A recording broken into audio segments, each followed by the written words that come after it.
This is Lisa from Mobile Tech Review, and this is the Motorola XYBoard 10.1, the 10.1-inch Android honeycomb tablet from Motorola. This is their second generation tablet, and we're going to take a look at it now because it's greatly improved from the Motorola Zoom that they came out with last February. Definitely worth a look.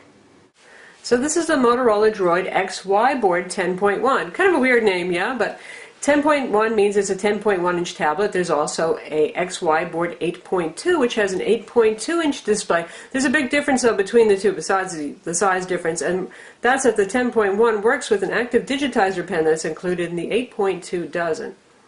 Anyway, this is not your grandma's Motorola Zoom by any means. Not that your grandma's not technically a wizard, and not that the Zoom was a bad product when it first came out in February, because it was the first Android tablet, which in and of itself was pretty neat at the time. And it was sturdy, it had metal, it was nicely made. But other tablets quickly came out to eclipse it, the Samsung Galaxy Tab 10.1 being so incredibly thin and light, the really cool Asus ePad transformer. Those tablets gave the original Zoom a run for its money, and it didn't look so hot anymore. So Motorola went back to the drawing board, and they really surprised us. At first we thought, well, this is going to be another overpriced Motorola that's not going to be very competitive, but as it turns out, this is a really lovely tablet. Right now it's available on Verizon with LTE 4G and 3G for fallback only. There is no Wi-Fi version. Most likely we'll probably see a Wi-Fi version come out. As you can see, it has a neat design. It's got the kind of cut-off corners here, much like the Motorola Droid Razr smartphone that came out recently. The tablet has an IPS display as well that's really bright and colorful, gorgeous to look at, much better than the original Motorola Zooms, which had a pretty mediocre LCD display. This guy is only 0.34 inches thin, and it weighs just 1.3 pounds, so it's just as thin and as light as the iPad 2 and the Samsung Galaxy Tab 10.1, and we'll show you those stacked up literally together in a minute. So overall, a whole lot of improvements here. But first, let's take a look around the device. So you can see how thin it is, and we've got these neat little curve up here that makes it seem a little bit thinner on the edges and gives you a place to grip with.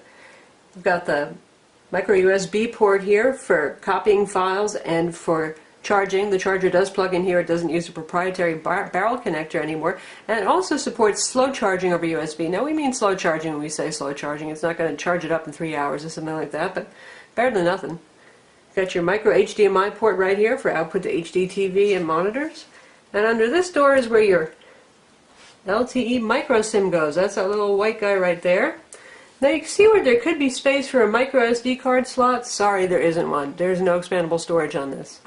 On the side here you got your volume controls and the power button, so when you wrap your fingers around the back you can press the power button. And you can see it's got this kind of soft grip touch grippy finish here, which really makes it feel nice to hold along with the bevel. On the back here we have the 5-megapixel camera with LED flash. Stereo speakers are actually quite loud.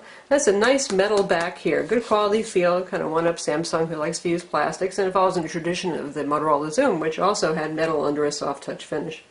And on the front here we have our video chat camera, right dead center, conveniently located, and this also has microphones, so you can use Skype with this or Google Talk video chat. So here's the box with the usual Droid motif. Slides out. And inside we've got a bunch of goodies right here. Motorola charger, just like the Zoom charger. Your basic wall wart with extremely long cord, always convenient there. You get the LTE SIM card in the box, obviously. And here's the cool part, you get the pen right here. This is a digital pen, it comes with a AAA battery that you stick inside. It's an active digitizer. And I would say that this is probably an N-Trig dual digitizer for capacitive touch and the active pen, because Wacom pens do not work with the tablet. I tried a couple of my Wacom pens. No luck. This pen will not work with the XYBoard 8.2. Been there, tried that, and Motorola doesn't say it's going to work either, but I did check just in case. You get a sheath for the pen as well. And that's because the tablet's actually too thin to accommodate the thickness of this fairly nice full-size pen here. So you get this, you can clip it onto your shirt collar and look really geeky if you want, but anyway, it goes in here. At least I try to help you not lose it. USB cable, booklets, and the usual exciting printed matter. So that's what you get in the box. So the XYBoard runs Android OS 3.2 Honeycomb, and Motorola said it will get an update to Ice Cream Sandwich, And, well, given the fact that Google now owns the division Motorola that makes these, and the fact that this is pretty much a Google reference device, it's not customized in any way, we figure it's probably going to be one of the first to get it, hopefully carrying on the tradition that the Motorola Zoom had of being the poster child for early Android OS updates. You've got your basic Android desktop here, your applications, no customization, no attempt at Moto Blur, nothing like that. And it's pretty responsive. That's because it runs on a 1.2 gigahertz dual-core TI OMAP CPU with hardware graphics acceleration, so it's a step up from last year's NVIDIA Tegra 2 1 gigahertz CPUs that we found in tablets. Has the usual 1 gig of RAM, and it's available with 16, 32, or 64 gigs of internal flash storage. Now, this guy is not cheap, and that's a big problem, but for some of you maybe it isn't. It's $699 without contract for the 16 gig. Ouch. $529 with contract, so you save $170 by getting a contract. But keep in mind that the ETF, the early termination fee, over the period of your 2-year contract is $350, gradually going down month by month. So the ETF is significantly higher than the savings that you'll have if you get this guy with a contract. So if you figure you're one of those people who gets a new tablet every 6 months or something like that, you probably want to get this on a month-to-month contract instead. As you move up in storage, for each increment going from 16 to 32 and 32 to 64 again, you're adding $100 to the price. So that means $799 for the 32 gig, $899 for the 64 gig model. The 8.2-inch XYBoard is a bit cheaper. Well, it's smaller, so it's going to be a little bit cheaper, but still it's starting at $429 with contract or $599 without. This is a full-featured tablet. That means it has a GPS, Wi-Fi, 802.11b, which you're free to use at any time. You don't have to use LTE all the time, which is good because data buckets are limited with LTE plans. And it has Bluetooth, so you can use Bluetooth peripherals like Motorola's on keyboard with this, or the peripheral of your choice. Another neat thing is that micro USB port supports USB host. So we're going to take a look at that right now. So here we have our Motorola USB host cable. Any for sure definite USB host on the go cable will work. And we have our 4 gig Micro Center freebie that gave them away for Christmas last year flash drive. We're talking a slow flash drive here, but we're going to show you that you can actually play 1080p movies using this setup even with a slow flash drive. Stick that guy in there. It's going to play a little merry sound in a minute saying it's discovered there's a flash drive there. And the flash drive is mounted. Now this thing doesn't even come with the file manager, so we've downloaded File Manager HD. You can download whatever file manager you want to actually access files and stuff like that. You can use the file manager of your choice, and we've loaded File Manager HD here to access files that are on the flash drive. We'll just use the storage shortcut, and we'll take a look at what we have in movies. And we have a 1080p MPEG-4 trailer. And we'll just resume where we left off. And you can hear the speakers right now, which are about 2/3 volume. It's pretty good.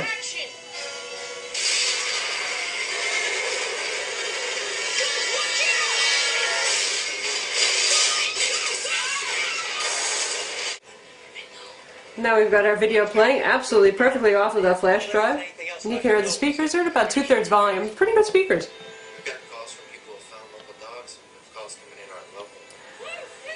So 1080p playback, that's a definite yes. Micro USB host cable here, yep.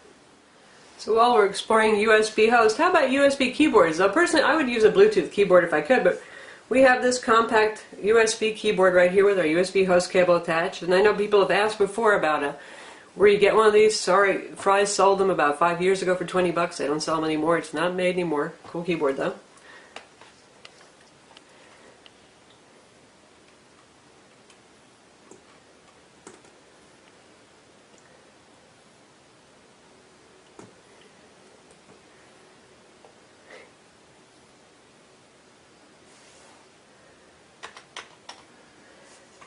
And there we have keyboard action. Yes, indeed, it does work. And I am just hitting random keys there.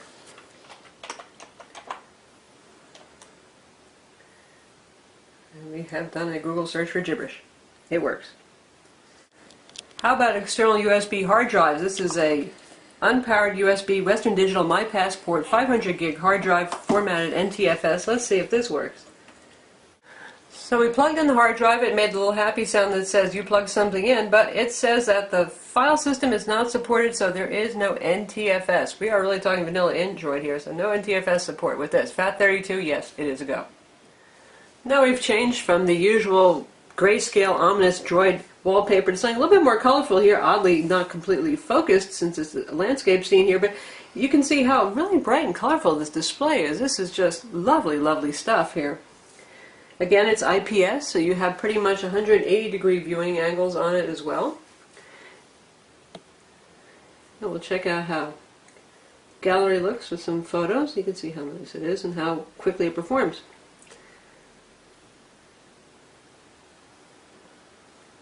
Really nice, bright blues there. Color accuracy is pretty good, too. Speed's good.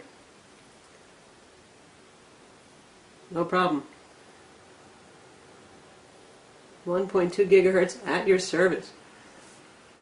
And speaking of performance in quadrant, this scored 3078. That's quite good. That's about 1,000 points above the Zoom. Nice improvement there. And 2.2 benchmark, it scored 5718. Very respectable there as well. And for the Sun Spider JavaScript test, very, very nice. It did an 1820, which is one of the fastest that we've ever seen on a tablet or smartphone of any kind. Tablet ships with Adobe Flash 11.1, speaking of web browsing and the usual Android WebKit web browser. And in terms of applications, there's not too much stuff here. There's not a whole lot of customization by Verizon, but we've got, they just love Let's Golf 2, and I know it's a popular one. We've got Let's Golf 2 preloaded. We've got Madden NFL 12 on board as well. And we've got Verizon account management here as well. VZ Navigator, in case you don't want to use Google Maps, that's their pay-for service for directions.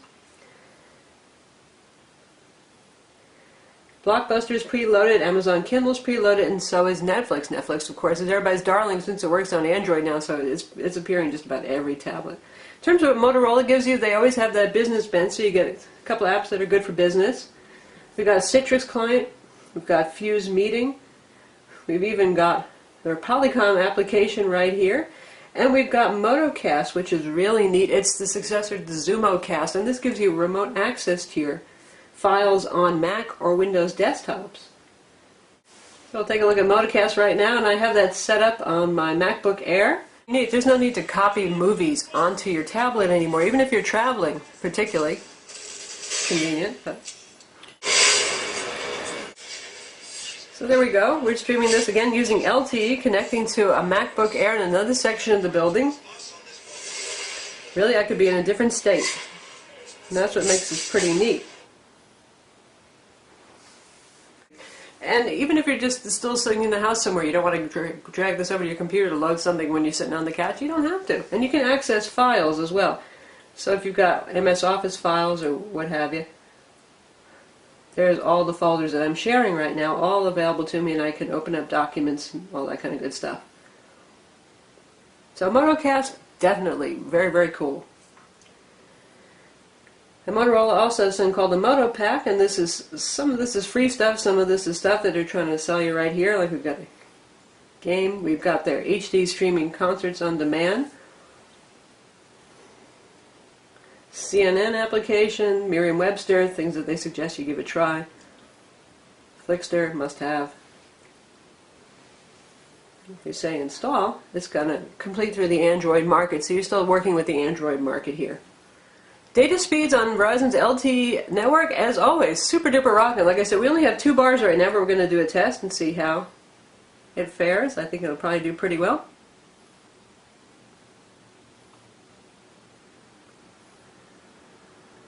And we're pushing almost 20 megabit per second there for our high for download speed.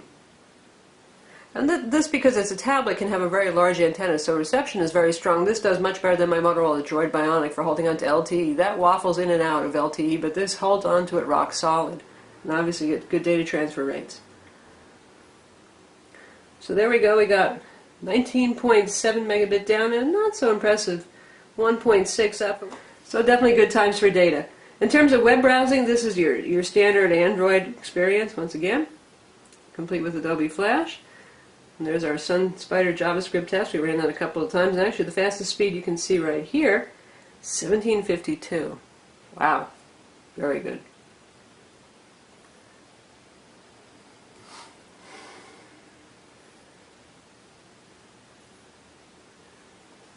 And here's your nice bookmark screen right here. We'll load our own website to see how it does. And again, we're still doing this over LTE, not Wi-Fi.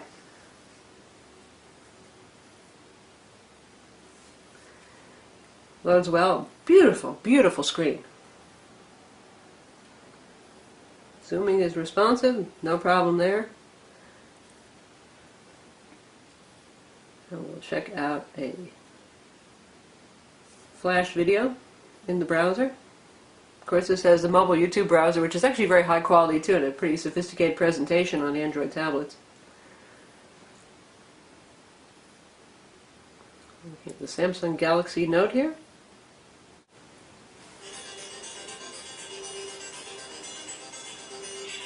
Pop her out to full screen. This is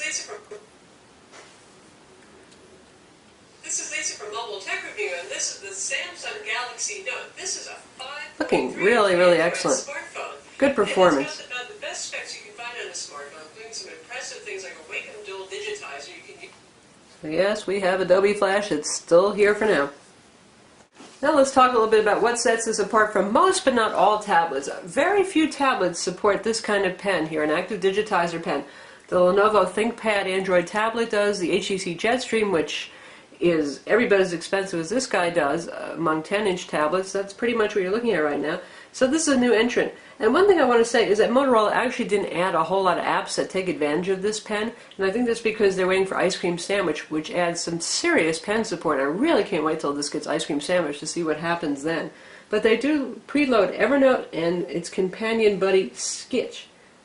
So here's Sketch. Sketch is a companion that does drawing and graphics and all that kind of thing. And I'm kind of sitting at a funny angle right now, but you can see that you can write just fine with it. Very responsive. It doesn't skip like a capacitive stylus does when you're doing drawing and that kind of thing too. It works very nicely. Now, this does not support pressure sensitivity in Sketch. And we'll take a look at another little application that Motorola has. There's a little shortcut to it here.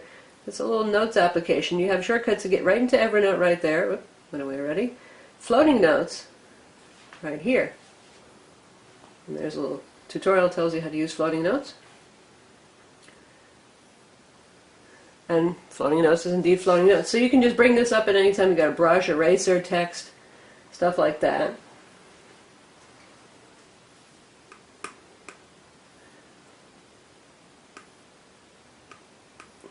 So it's quick, it's responsive, it works nicely. If you want to do things like write handwritten notes, this is great. This is not going to convert your handwritten stuff into text, though. Again, we're going to have to wait and see what Ice Cream Sandwich offers for some neat features involving that. But still, if you need to do diagrams, drawings, if you need to use this in the field for some kind of vertical market application, obviously has definite appeal, and, well, who can resist this if you're a note-taking type? Another neat feature in this pretty feature-rich tablet is Consumer IR Remote. That's your IR window right there, and it comes preloaded with Digit. Now, those of you who've used iOS are probably familiar with Digit. Really nice application. So you've got your controls over here for controlling your AV gear. It does AV receivers, TVs, cable boxes. And it gives you what's on TV here. It can even give you reminders about when your TV shows are on, all that kind of stuff. So if I tap on a show, it gives me more of a description about what's on. And then if I hit watch, you hear those two beeps because it's going to turn on my TV, turn on my cable box, and it's going to switch to that TV channel. So pretty neat stuff right here. And it gives Sony Tablet S a run for its money with its AV remote, and also the Samsung Galaxy Tab 7 Plus that has a consumer IR remote and a software solution bundled. Alright, now the cat and I are going to explore what else is on here, and we've got Quick Office HD bundled as well, which is very good for, obviously, a somewhat business-oriented tablet. Not that there are some consumer fun apps here, but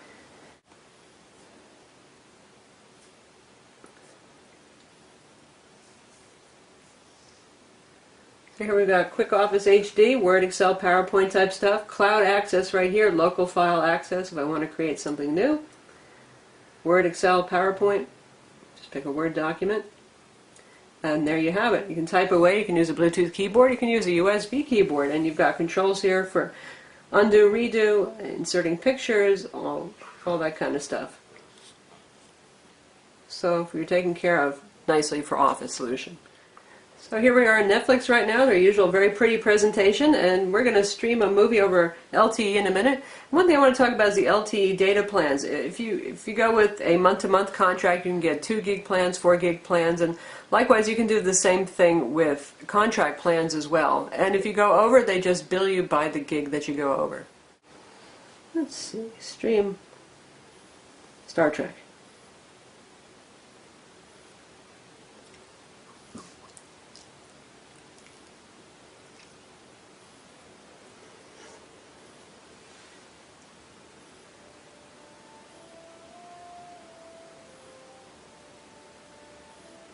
I'll let it run through the intro. It's going to have to buffer up a little bit, and we'll get rid of the jaggies once it's done buffering.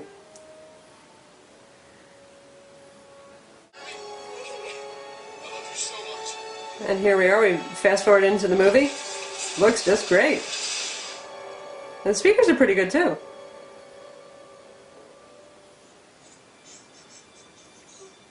Lastly, let's take a look at gaming on this. We've got a couple of preloaded demo games, but I'm going to take a look at Riptide GP because that's a pretty demanding 3D water racing game that I like a lot. It originally came out as a Tegra 2 Zone game, but works fine on this.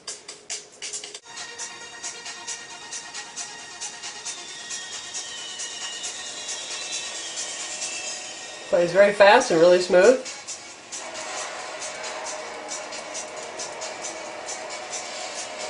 Good details on the water. It's really nicely. So definitely good for some fun too.